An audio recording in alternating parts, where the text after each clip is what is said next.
Welcome to Wednesday Inspirational Book Lounge.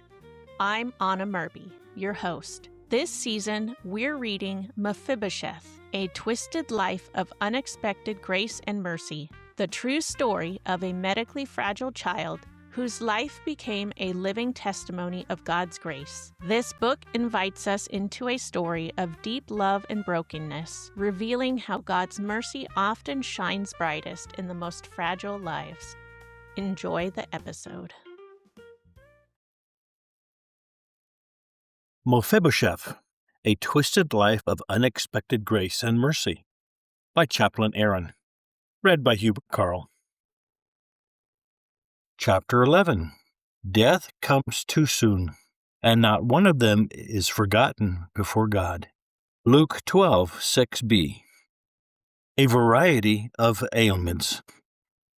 What a beautiful morning that every day turns into a joyful carnival of laughter.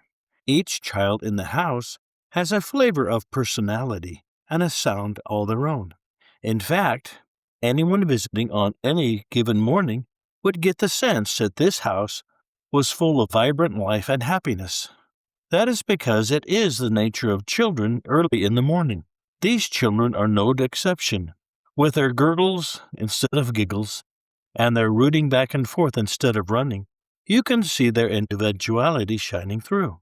It's time to get some of them ready for a school program or a doctor's appointment. One boy is a fussy eater and has to be slowly fed each spoonful with the same finicky style that any child had. Is he going through a phase? Who knows? It's just his personality. We may need to give him an NG tube of protein formula just to make sure he gets an adequate amount of daily nutrition. Another boy is having trouble breathing because of his allergies in the springtime pollen. This is Sacramento. There are 4 different allergy seasons. Clogged up sinuses are one of the added sounds that come along with the cacophony of health delights. Along with cleaning eyes and ears and noses, there comes the daily checking and writing down of notes for everything in process. Sometimes it's a rash. Sometimes it's a reaction. But this morning routine, cleaning noses and writing it down. The concept of writing down everything is so important that from the first day it becomes second nature. This communication is not just for personal reminders or for the yearbook. This is for accountability and health progress. When a child goes to school, the first thing the teacher's assistant will pick up is a communication notebook sent by the parents. This instructs the teacher of any kind of unusual thing that may have occurred in the evening or weekend prior. The teacher will, in turn, write their notes to assure the parents that the information was read and addressed. If there's good news, a great change or a step of progress, it is wonderful to look back and see the day of progress. These notebooks are designed to encourage and inspire communication, though the accountability aspect is just as vital. Medication is one of those notes that automatically gets written at the top of every page, sent back and forth between parents and teachers. This includes doctors and pharmacists as well. If a child goes to the doctor's office, the physician will look at this book to see the child's routine and what type of formula have been provided. Sometimes a formula will have a problem moving through the GI tract. In other words, it makes the child constipated. Different forms of allergy medications, discussions of laxatives, and neurological medications, along with their side effects, are recorded in these books. You can understand that after a year of caring for a beautiful life, there is a small stack of 8.5 by 11 college-ruled notebooks that have been meticulously filled out by everyone in the child's life. Small, family, and careful. This household of children is no stranger to the process of close, personal care for each individual they have nurtured. From a young girl born only at 1 pound to another who has extreme sleep apnea, and even our Mephibosheth, who has a large tumor at the top of his head. Each child was cared for with the most extreme nurturing and care. This was not done just by Paul and Dale themselves, but by a group of doctors, nurses, practitioners, nursing assistants, and even in-home supportive service workers, IHSS. Everyone did their part. At home, the eyes of each helper or medical visitor into the house, which functioned like a miniature hospital, were the first medical team to assist in the imperative task of every minute. Diapers don't change themselves, you know. Whether it was part of the schedule or 5 minutes off, the conscience of each person who helped made a big difference. Early infancy children are normally observed all day long. When there is a fuss, a mother will wake and take care of her infant about every other hour during the first couple of months. In strategic nursing care of this kind, it is standard to plan for checking on the child every couple of hours, even in the middle of the night. One girl had chronic sleep apnea, so a monitor was the second-hand helper used to track her heartbeat and breathing. If a child had been breathing normally, then a checkup in the middle of the night would be the same as with a normal child in any other family. It's an odd routine to sleep a little and then arbitrarily get up to check the children, but this was their lifestyle of love. It was very common to come in at 6 o'clock in the morning and see that Dale had already set up several times during the night, completing many tasks between 3 and 5 a.m. The wheelchairs were ready, the backpacks were stuffed, the notes were read and checked off, and return notes were filled out. Sometimes medications were meted out for each child's dosage for the day. If any of the children had a bad reaction, a flu, or a fever, she would be the first to know and would already have a plan in action. Chrissa Jean was a delightful little girl Paul and Dale had adopted. Her warm, big moon eyes matched her dark curly hair. She was an unfortunate case of breech birth that left the infant without oxygen for a little too long. The result was a body that did not function completely and a mind that had been deprived of the necessary breath of life. This adorable young lady was a joy to see each and every morning. She was less than a year old when she came into the care of the family. Every day it was a delight to see the smiling set of slightly twisted teeth looking in your direction, or any direction. Just like an infant with eyes open for the first time, Carissa acted as if the world was a new place each morning. In her little world, this 1-year-old always looked out with curious wonder.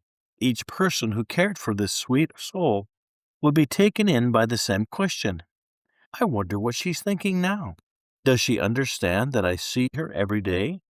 I know her name. I wonder if she's used to mine yet. Carissa, can you say Mom? Mama? Third watch of the night.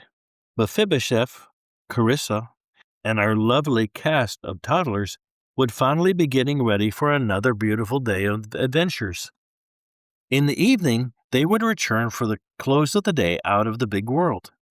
Their notebooks would detail their extravagant travels on the transit bus, their curious reactions in the classroom, and even a couple of notes from visiting doctors. It was now the end of the day and time to settle in for a good night's rest. Each one of these blessed gifts from the Lord was bathed, changed, and ready for their crib. They were tucked in on the sides and patted on their toes. A quiet song from the book Lullabies could be sweetly heard in the room. This set the tone as each face turned to yawns and slowly drifted off. It was a good day. I love you, and I can't wait to see you in the morning. Paul! Paul! Dale was calling as loud as she could. Paul, get in here! He arrived in an instant. Dale was hovering over one of the cribs with the lights on, wearing a look that could only be described as concerned and terrified at the same time. It was Carissa. She was not breathing. They immediately started the CPR routine they were so well trained to perform. They knew it so well they didn't have to think of the pattern. They just began. Breathe, compressions, breathe, compressions. Carissa, wake up. Come on, sweetheart, wake up. 911 was called. They continued at the precise pace they had been taught, as if their own lives depended on it. Minutes sped by, and then came a knock at the door. The paramedics had arrived. They came in and checked for a heartbeat that was no longer there. They looked at the fingers and the lips for the telltale blueness expected at such a time. This did not deter Paul or Dale from trying to give the breath of life to their daughter. Perhaps she might come back this time. Perhaps this round of compressions would bring her back to life. The paramedics were courteous. They continued CPR as they carried the tiny 18-month-old down the hallway. The other children were stirring at the sound of people in the house at 5 o'clock in the morning. It was way too early for them to be up. Hopefully, they would go back to sleep. Paul offered to go with the paramedics, taking his own car to the hospital. This visit was to receive the anticipated information, the final answer from the on-staff doctor. "I'm sorry, sir, your daughter didn't make it. Is there someone you would like to talk to for counseling at this time?" That is the standard question a gracious hospital asks at the time like this. The next thing they do is assign a social worker to confirm that all was well and inquire about what led up to the child's passing. Everyone understands the need to ensure the truth in this situation, but it never feels right. Walking through the uncertain. When Paul came home about an hour later, Dale was at the kitchen table sorting through papers. She hadn't yet let her emotions get the best of her, but now, with her loving support by her side, she was ready to express her feelings. She cried both for the loss of their precious 18-month-old and for the uncertainty of how life works. She explained to her husband that she had checked Carissa, but a couple of hours later the child wasn't breathing. What could she have done differently in those midnight hours? Could she have been there a half hour earlier? Could she have done something different that day before? She read over the notebooks, the conversations she had written down, to see if there was something she had missed. She wasn't concerned with anyone else's opinion. She was looking for answers as to why these things happen. "How do we go from here?" she asked her gentle counterpart. These understandings of the unknown often led to self-doubt. It is a natural course of emotions at a time like this, especially when you have done everything you thought was right, only to have your child pass away unexpectedly seconds later. They were used to caring for the results of other people's mistakes or violent actions, but Paul and Dale were not used to this happening to them. In truth, whoever gets used to a child not waking up? No one ever does. They spoke with their pastor, who was always glad to listen, offer an encouraging word, and pray with anyone who called. Paul and Dale had a chance to look at everything that had happened the day before and that night.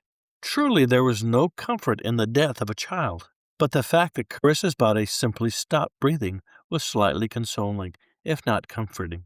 Now their thoughts turned inward. How would they deal with the next child? How would they deal with tonight or tomorrow night? Did they need to change their 2-hour routine? Their pastor remained a source of support, checking in several times over the next week to see if they needed anything. Social services was not there for condolences. They were there to ensure everything had been done properly and that the children were being cared for professionally. They inspected the book to see if everything was correctly recorded. They checked the medication list and their proper dosage. They had a responsibility, and they fulfilled it. It never feels like a friendly visit. It often feels uncomfortable and out of place. This is a part of life that is both needed and imperfect, a necessary degree of accountability. The day waned, its painful experience taking its toll on everyone. Burial arrangements became part of the day's tasks, along with a regular schedule of taking care of the other children. This day was tainted by the morning's tragedy, yet they found the resolve to continue. Paul and Dale gladly committed their daily blessings and daily griefs to the almighty care of God. Their resilience shone like a campfire, inviting the curious who looked upon the couple with amazement. You could not help but see that life's up and downs did not change them. Rather, it established them even more firmly within the community of those who care for the disabled. Paul remained ready to help both at home and with the deaf community. Dale smiled with strength, her face shining at each doctor's appointment.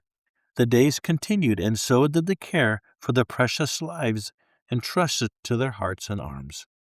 Thank you for joining us today. Make sure to come back next week for another installment of Mephibosheth, A Twisted Life of Unexpected Grace and Mercy.